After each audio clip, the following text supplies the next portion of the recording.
Les fruits de la chair, partie 1. Pour cette première partie, nous allons parler de l'impudicité. L'impudicité est souvent liée au mot grec porneia, d'où vient le mot porno.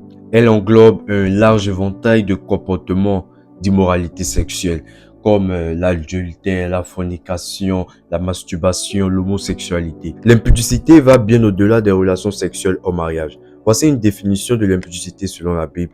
Nous allons prendre 1 Corinthiens 6, à partir du verset 18 jusqu'au verset 19. Fuyez l'impudicité, quelque autre péché qu'un homme commettre. Ce péché est hors du corps, mais celui qui se livre à l'impudicité pêche contre son propre corps. Ne savez-vous pas que votre corps est le temple du Saint-Esprit qui est en vous, que vous avez reçu de Dieu et que vous ne vous appartenez point à vous-même?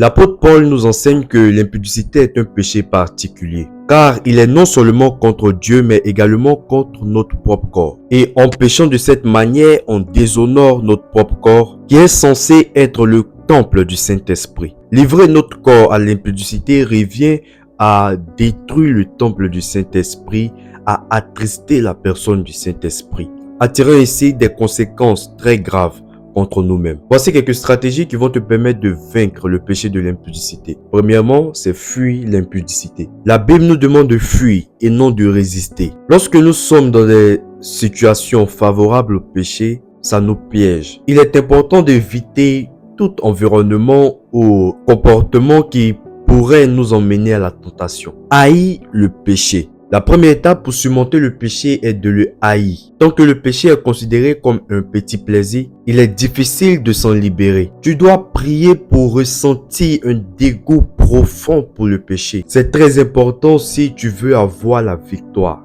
spirituelle. Confesser ses péchés à quelqu'un de confiance. Jacques 5, verset 16 nous encourage à confesser nos péchés les uns les autres. L'ouverture brise le silence. Et l'ouverture brise l'hypocrisie qui souvent maintiennent ses péchés en secret. Cela permet de recevoir un soutien et la prière dans l'optique de la guérison et de la délivrance.